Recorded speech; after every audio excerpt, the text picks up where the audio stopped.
সব সময় রুটি পরোটা খেতে ভালো না লাগলে এই রেসিপিটা অবশ্যই ট্রাই করতে পারেন।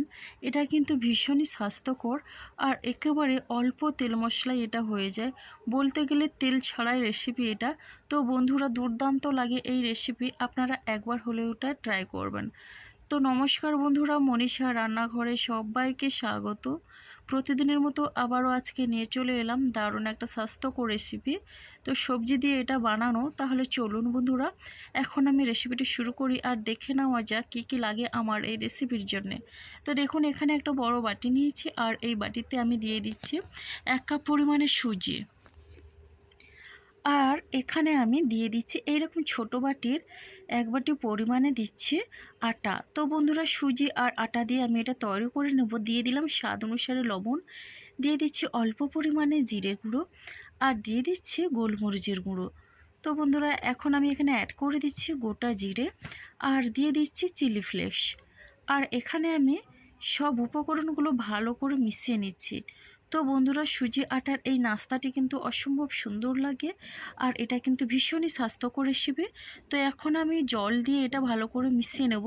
তো প্রথমে অল্প করে আমি জলটা দিচ্ছি আর সুজিটা মেশানোর জন্য যতটুকু জল লাগে ততটুকু জলই আমি দেব। তো দেখুন বন্ধুরা, এখানে আমি জলটা আবার দিয়ে অ্যাড করে দিলাম। এখানে আমি সুজি নিয়েছি আর আপনারা চাইলে চালের গুঁড়ো আর আটা দিয়ে এই রেসিপিটি তৈরি করে নিতে পারেন। আর তো বন্ধুরা দেখুন, এখন আমি সুজিটা ভালো করে মিশিয়ে নিয়েছি আর ঘনত্বটা দেখুন, এইভাবে ঘনত্ব হবে সেই বুঝে জলটা দিতে হবে। এখন 5 মিনিট রেস্টে রেখে দিলাম। আবার দেখুন বন্ধুরা, 5 মিনিট পরে ফিরে এলাম। সুজিটা দেখুন অনেকটা জল টেনে নিয়েছে আর অনেকটা ফুলে উঠেছে। তো এখন আমি এটা আবারও ভালো করে এই চামচের পেছনটা দিয়ে ভালো করে আমি এটা মিশিয়ে নিচ্ছি। আর এখন আমি দিয়ে দিচ্ছি গ্রেট করে রাখা আলু আর এখন এরপরে দিচ্ছি গ্রেট করে রাখা গাজর। তো বন্ধুরা, আলু দিলাম, গাজর দিলাম, এবার দিয়ে দিচ্ছি টমেটো কুচি। টমেটোর বিচিটা আমি ফেলে দিয়েছি আর এদিকে আমি দিয়ে দিচ্ছি একটা পেঁয়াজ কুচি, দিয়ে দিচ্ছি ধনেপাতা কুচি আর এখানে আমি অ্যাড করে দিচ্ছি 2টো কাঁচা লঙ্কা কুচি। তো বন্ধুরা, এরপরে আমি এটা সব ভালো করে সব উপকরণ মিশিয়ে নেব। লঙ্কাটা আপনারা যেভাবে খাবেন ঝাল সেই বুঝেই দেবেন। আমি ঝালটা একটু বেশি পরিমাণে করছি যেহেতু আমরা ঝালটা একটু বেশি খাই। তো বন্ধুরা দেখুন, এই সবজিগুলো দিয়ে আমি সুজি আর আটার এই মিশ্রণটা ভালো করে মিশিয়ে নিলাম।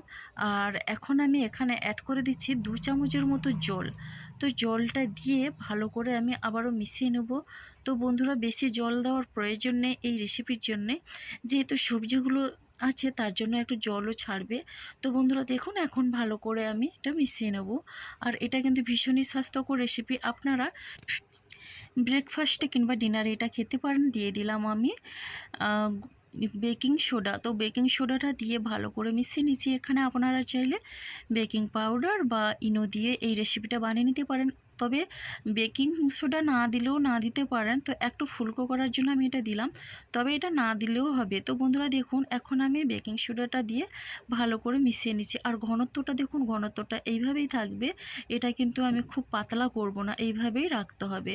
তো দেখুন বন্ধুরা, এদিকে গ্যাসে আমি একটা আপ্পাম প্যান বসিয়ে দিয়েছি আর আমি অল্প অল্প তেল ব্রাশ করে নিচ্ছি। তো বন্ধুরা দেখুন, বেশি তেলের প্রয়োজন হয় না। এখন আমি এই ব্যাটারটা বাটি ভর্তি করে দিয়ে দিচ্ছি। তো বন্ধুরা, খুব সুন্দর লাগে এই রেসিপি, আপনারা একবার হলেও এটা ট্রাই করতে পারেন।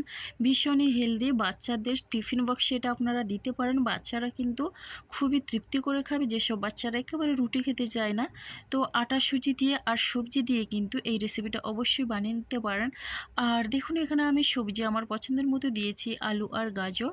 এখানে কিন্তু আপনাদের পছন্দের মতো সব রকম সবজি দিয়ে আপনারা এই রেসিপিটি বানিয়ে নিতে পারেন।